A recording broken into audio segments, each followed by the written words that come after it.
Ini makhluk astral apa kira-kira yang ada? Kalau menurut ceritanya yang kami ungkap semalam, di sini merupakan kerajaan dunia yang mereka jaga.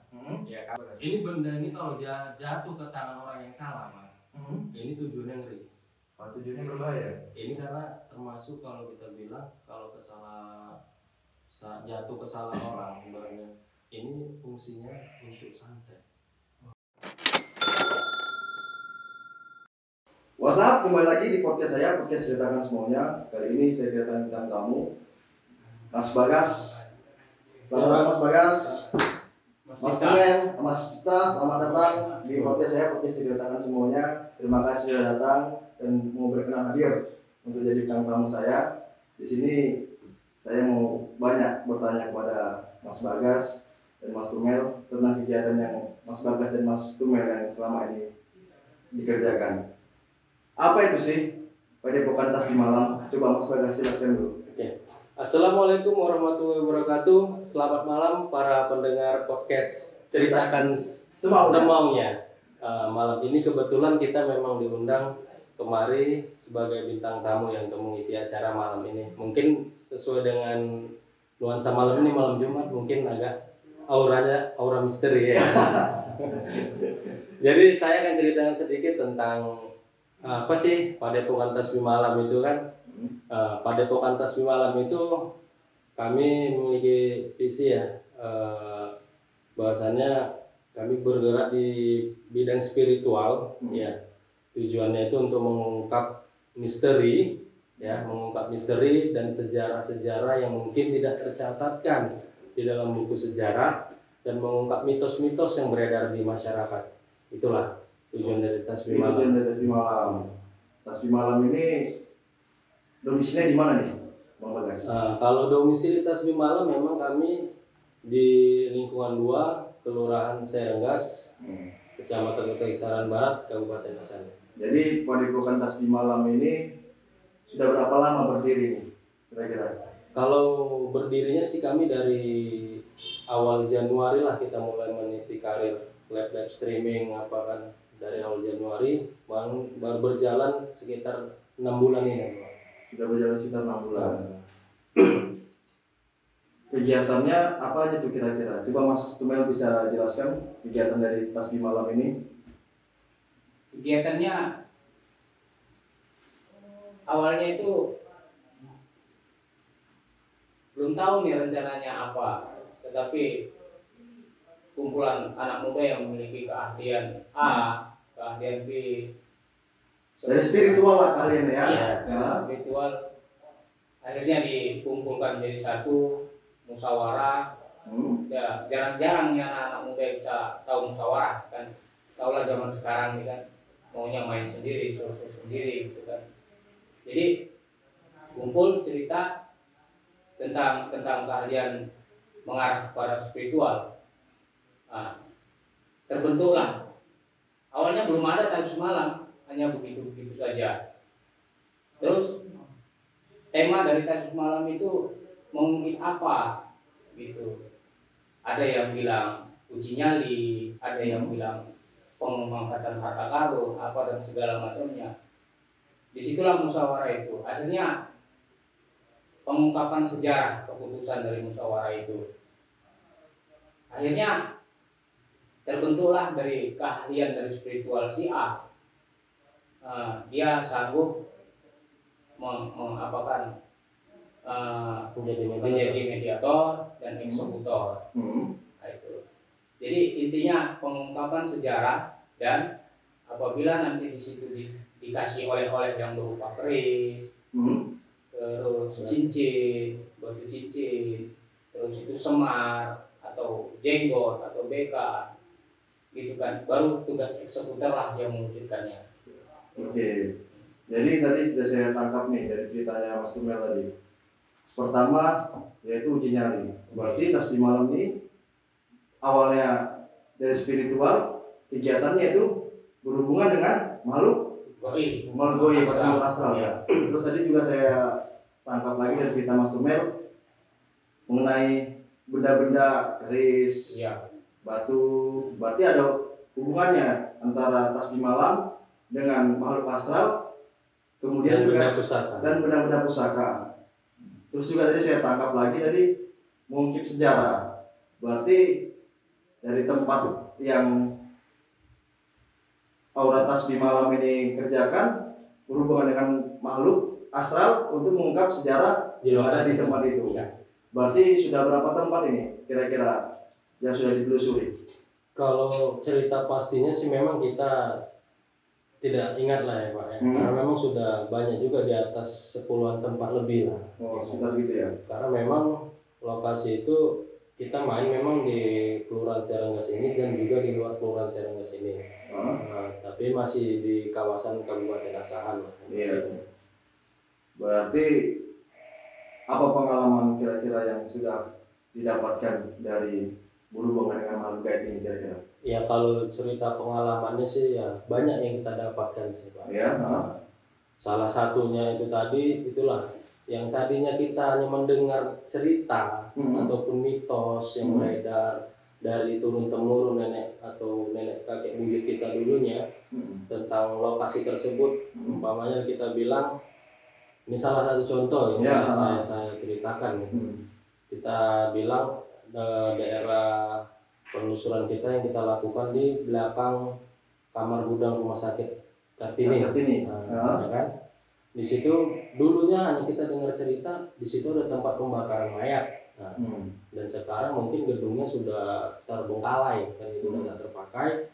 Gedung tua berarti. Ya, gedung tua. Nah, tapi apa yang kita dapat di situ? Banyak pelajaran yang memang kita dapat di situ. Banyak juga sejarah yang memang selama ini hanya sekedar tempat pembakaran mayat, ternyata bukan itu aja ceritanya. Berarti pembuktiannya melalui makhluk astral yang selama ini dengar melalui cerita manusia, cerita sesama masyarakat yang ada di sekitar itu. Berarti dari tasbih malam ini membuktikannya dengan komunikasi dengan langsung. Komunikasi langsung dengan makhluk astral yang memasuki tubuh mediator. Iya, oke, bisa. Menarik ini.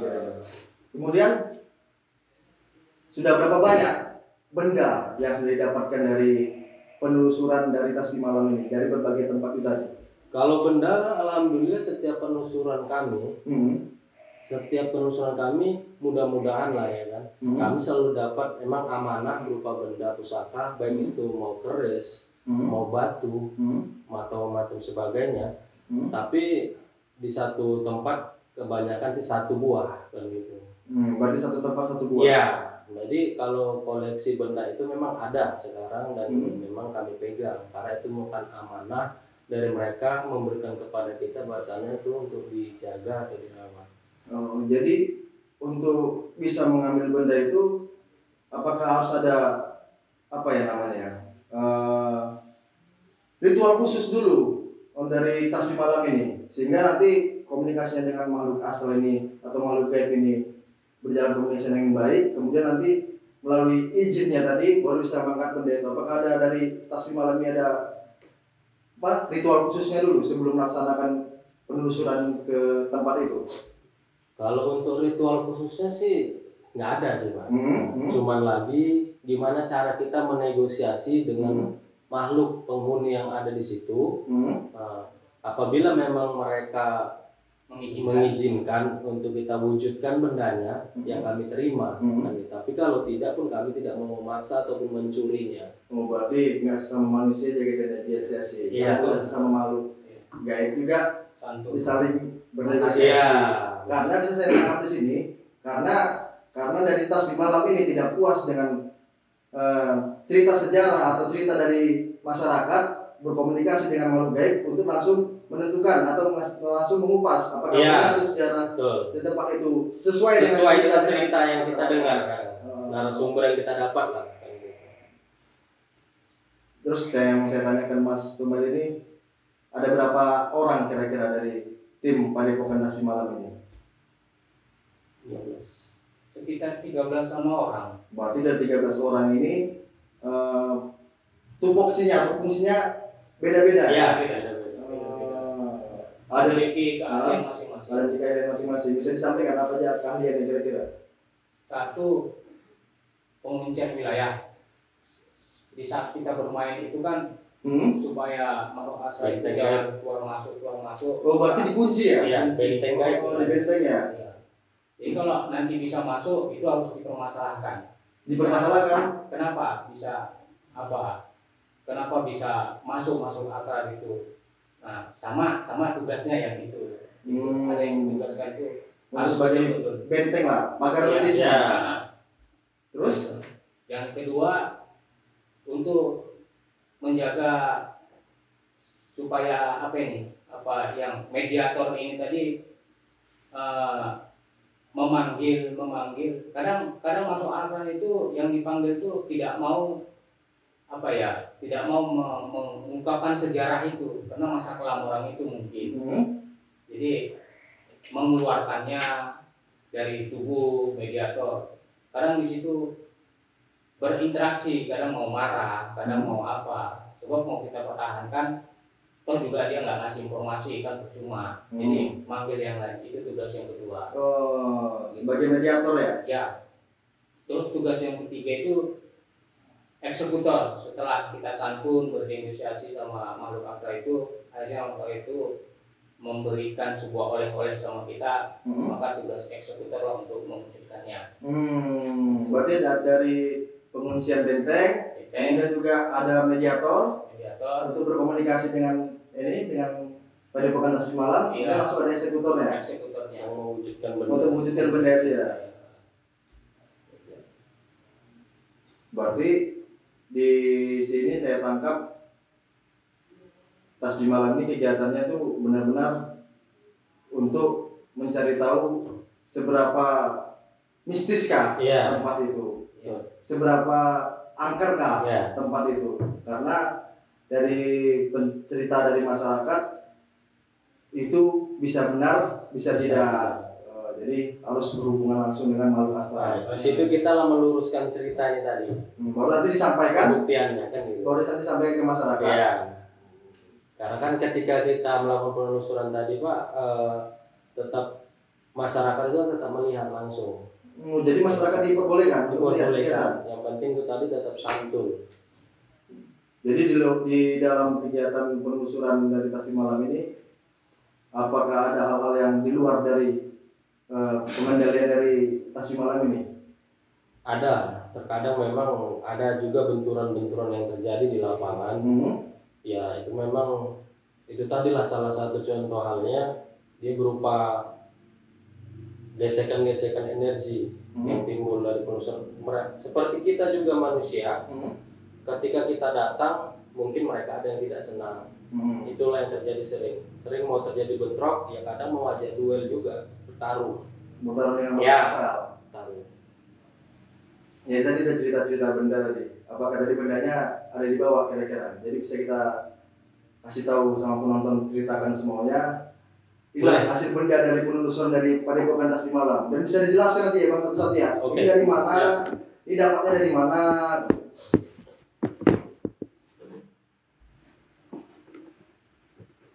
Ini pertama kali nih berarti di podcast ini. Iya, benar. Ya. Inilah salah satu ya benda tarikan kita ya, penarikan kita, benda pusaka ya. Ini berupa pusaka ya, benda pusaka berupa keris. Ya boleh para penonton podcast ceritakan semaunya. Inilah salah satu bukti nyata peninggalan sejarah yang masih ada saat ini. Itu di mana tuh? Ini kebetulan kami melakukan penelusuran di Bukit Batak, kalau masyarakat situ bilang Desa Taman Sari. Desa Taman Sari, Kecamatan Pulau Bandring ya? Ya, di Desa Batak. Di lokasinya di perkebunan. Iya, perkebunan BSB. Jadi ini sebelum mendapatkan benda ini, pasti tadi saya tangkap dari cerita tadi, harus bernegosiasi dengan makhluk astral dulu. Jadi makhluk astral apa kira-kira yang ada? Kalau menurut ceritanya yang kami ungkap semalam, di sini merupakan kerajaan dunia yang mereka jaga, ya kan? Ada 9 penguasa dan ini merupakan benda dari mereka yang diberikan kepada tim sebagai oleh-oleh, sebagai pembuktian lah kepada tim bahwasannya tim memang layak menerima ini. Berarti mengasih tahu makhluk astral atau makhluk gaib itu bahwa kami itu ada kerajaan. Iya.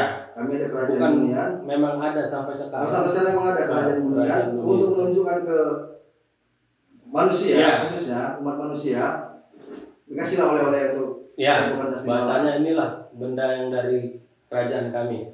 Oh. Inilah salah satu benda yang diberikan kepada tim sebagai bukti agar ditunjukkan kepada warga sekitar bahwa di sini memang kami ada keberadaannya.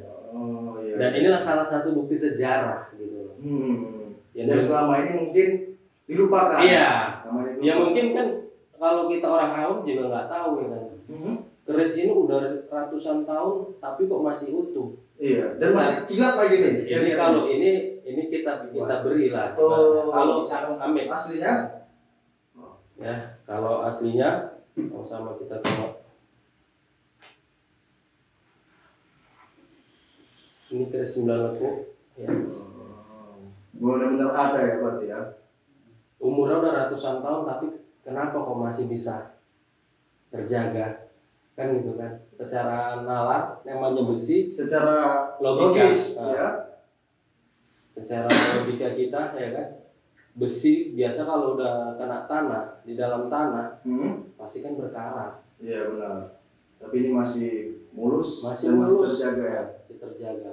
Dan inilah amanah yang diberikan mereka kepada kita. Apakah ada pesan khusus dari makhluk astral itu ketika memberikan benda ini sama kelompok Padepokan Tasbih Malam, kira-kira Bang? Ya pesannya itu tadi, mereka memberikan ini bukan sebarang pemberian, kan gitu. Kami yang ada di sini ingin menguji tim kalian, bahwasannya layak tidaknya kalian menerima ini, kan gitu. Kalau memang kalian bisa mewujudkan ini, berarti kalian bukan orang sembarangan. Itu salah satunya. Dan memang kalian layak lah menerima penghargaan dari kami. Oh, berarti ini berupa penghargaan dari makhluk astral itu kepada Padepokan Tasbih Tim Malam. Kemudian ini yang satu lagi nih, apa kira-kira Mas Bagas? Ini juga berupa benda pusaka keris ya. Pertama kita jelaskan dulu gimana dapatnya nih. Kalau ini lokasinya berada di bekas Kilang Kapur. Kalau para penonton tahu, Pasar Lama. Pasar Lama. Kalau dulu orang itu bilang, para warga-warga setempat itu bilang ini daerah tangkahan bersandarnya kapal-kapal Belanda. Itulah nilai sejarahnya yang kita ungkap. Dan ini merupakan senjata peperangan pada masa penjajahan. Berarti Pasar Lama, Kecamatan Kota Kisaran Timur berarti ya? Masih di daerah Kabupaten Asahan. Dan itu memang masyarakat nggak tahu tuh. Udah banyak yang nggak mengetahui tempat itu.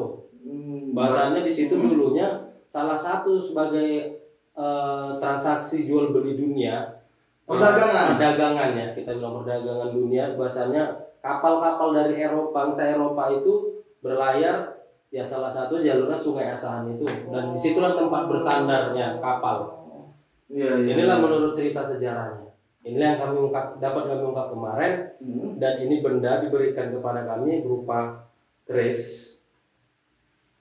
Keris ini 5 lekuk ya. Oh iya. Jadi sebelum diizinkan untuk menerima benda ini, apa kira-kira komunikasi ya dari tim Padepokan dengan makhluk astral di situ? Ini perlu kita sampaikan kepada para penonton podcast Ceritakan Semaunya. Keris ini merupakan benda peninggalan sejarah, ya kan, yang dulunya digunakan untuk peperangan melawan penjajah. Dan kabarnya sudah memakan 300 korban dari sang pemilik. Kalau boleh tahu pemiliknya itu siapa ya kira-kira? Dia kayak kalau bangsa kita dia sosoknya seperti pendekar lah. Pendekar.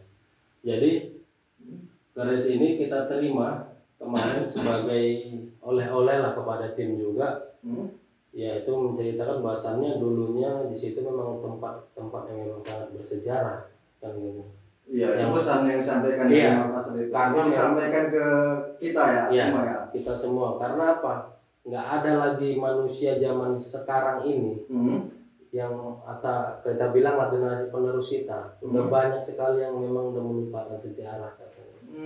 Itu pesan dari Mas itu sama makanya diberikan benda inilah salah satu bukti kan gitu. Bahasanya kami dulu berperang. Bukan dari bangsa manusia aja yang berperang, kami yang dari bangsa gaib juga berperang melawan penjajah. tapi kalian nggak bisa memaknai arti dari kemenangan kemerdekaan ini tadi. Itulah yang disampaikan. Makanya merinding. Makanya banyak pelajaran yang memang kita dapat dari penelusuran ini. Nilai-nilai edukasi. Nah, itu memang banyak sekali yang kita terima. Bahkan kita yang tadinya memang nggak tahu. Saya sendiri pribadi, Pak, saya tidak mengetahui tempat itu. Tapi nyatanya itu merupakan tempat bersejarah. Kan, gitu. Dari sinilah saya tahu bahwasanya di situ dulunya merupakan tempat berdagangan, yang di tempat bersandarnya kapal-kapal Eropa. Kan berarti bangsa kita bangsa yang besar. Benar. Berarti melalui komunikasi dengan Mas Asrul itu untuk menyampaikan kepada kita semua. Ya. Mereka juga selama ini berdampingan dengan kita dan ikut juga berjuang. Dan ini memang benda itu katanya sebelum lagi pun kita merdeka, itu benda memang udah dibuat untuk berperang. Sudah berperang ya. Banyak lagi sih contoh benda-benda yang lain yang mungkin bisa kita tunjukkan. Salah satunya coba Pembina. Berarti ini masih kawasan ini ya, kawasan Kabupaten Asahan berarti ya? Iya. Berarti di Kabupaten Asahan ini juga banyak benda-benda. Inilah salah satu buktinya kalau dalam bentuk benda pusaka yang besar ya. Memang kita belum terlalu banyak, cuman ada lah benda-benda kita. Ada juga benda pusaka yang memang tidak bisa dipublikasikan. Oh, yang tidak dipublikasikan. Nah, itu juga masalah. Yang penting orang daripada bukan tasbih malam ini apa aja yang mau disampaikan ke saya, sampaikan aja nggak apa-apa. Ini. Nah, itu apa lagi tuh? Ini merupakan benda pusaka berupa cemeti. Cemeti? Ya, tapi dia bentuknya kuningan. Cemeti. Nah, ini dapatnya di mana nih? Ini dapatnya kami penelusuran di Bukit Sereh, alamatnya kalau nggak salah di Dadimuli. Perkebunan juga. Dadimuli ya. Bukit Sereh. Ya. Bukit Sereh namanya. Mungkin para pendengar podcast Ceritakan Semaunya mungkin yang ada alamat sana tahu lah. Iya. Tentang kemistisannya, angka-angkerannya tahu. Padahal selama ini masyarakat Dadimuli itu nggak tahu kalau sebenarnya ada benda-benda, ada banyak di situ. Cuman mereka hanya cerita ke mistiknya lah, ibaratnya misterinya di situ, keangkerannya di situ tahu. Jadi pesan dari benda ini apa kira-kira, Mas Bagas? Ini benda ini kalau dia jatuh ke tangan orang yang salah, Pak. Ini tujuannya ngeri. Tujuannya berbahaya. Ini karena termasuk kalau kita bilang kalau jatuh ke salah orang, ibaratnya ini fungsinya untuk santet. Luar biasa mematikan sampai mati nih korbannya. Berarti itu pesan dari Mas. Ya, makanya kenapa diserahkan nama tim? Berarti tim bisa menjaga ini gitu. Takut nanti disalahgunakan orang-orang yang salah ya. Iya. Inilah pesannya dari yang pemilik ini. Miliknya nih ratu. Pemiliknya ratu. Gambarnya. Jadi ini cara pengangkatannya tadi. Ini penarikannya jarak jauh. Oh, jadi jarak jauh? Nggak di tempat itu? Ya, karena memang kebetulan di lokasi kemarin terhalang cuaca juga. Tiba-tiba mau hujan, jadi kita off-kan, kita tarik gaibnya, kita wujudkan di Padepokan. Berarti ini benda timbulnya di Padepokan. Atas izin dari Mas Asrul. Iya. Bisa saya tangkap di sini bahwa Padepokan Tasbih Malam ini tujuannya yaitu untuk mengungkap sejarah yang selama ini tidak tahu masyarakat manusia, sejarah yang ada selama ini dengan makhluk gaib, dan juga pesannya juga bahwa kita bukan di sini hanya bukan manusia tetapi kita hidup berdampingan dengan makhluk astral, dan mereka juga ada pesan-pesan khusus untuk kita sebagai bangsa manusia ya. Jadi target ke depan ini apa kira-kira dari Padepokan Tasbih Malam ini? Dari benda-benda yang sudah ada ini, apakah kira-kira nanti mau tim Padepokan Tasbih Malam ini mau simpan atau ada niat yang lain? Gini, disampaikan. Tujuan kami ya ke depannya ya kalau bisa kami kan juga punya channel ya kalau dibilang kan Pak. Kita juga melakukan penelusuran ini tujuannya biar bisa bermanfaat lah, ibaratnya hasil dari setiap penelusuran kami ini ada nilai, setidaknya ada nilai edukasinya, yaitu nilai sejarah yang kami ungkap di situ. Jadi biar para generasi muda kita ini, generasi anak bangsa kita ke depan jangan sampai lupa lah dengan sejarah. Nah, karena memang di situ selain sejarah yang mereka ceritakan, gimana juga kita belajar, banyak juga yang melupakan adat istiadat. Nah, generasi kan gitu. Salah satunya itu tadi sopan santun. Itu sudah banyak yang mengabaikan itu kan. Etika. Etika. Gimana kita berbicara dengan orang yang lebih tua, gimana kita ketika datang ke suatu daerah. Itu banyak sekali yang kita dapat pelajaran dari situ. Cara kita bersopan santun. Itulah adab sopan santun tadi. Itu yang memang harus kita gali lagi. Itulah pesan-pesan yang mungkin bisa kita sampaikan ke depannya lah. Yang jelas tujuan kami kalau cerita benda-benda pusaka ini, yang mudah-mudahan ini bisa nanti adalah ibaratnya ataupun dari Pemda kita lah khususnya, pemerintah Kabupaten Asahan ini khususnya bisa memperhatikan kami. Jadi benda ini rencananya mulai tadi museum. Ya, ataupun kita buat galerinya, ataupun dari Pemda Kelurahan Serenggas ini mau membangun sebuah galeri sebagai tempat, itu kan bisa juga sebagai tempat destinasi wisata nantinya kan. Bahasanya Kelurahan Serenggas di sini, sejarah Kelurahan Serenggas ini ada benda-benda yang kita tampilkan di situ. Inilah benda-benda sejarah. Berat apa? Hasil dari penelusuran lintas di malam ya. Oke, terima kasih pada Mas Bagas dan Mas Temeng yang sudah hadir di podcast saya. Terima kasih sekali sudah hadir. Ini saya di sini Didi Prasetyo, mohon undur diri dari podcast Ceritakan Semaunya. Silakan ditonton podcast saya berikutnya. Terima kasih. Wassalamualaikum warahmatullahi wabarakatuh. Waalaikumsalam.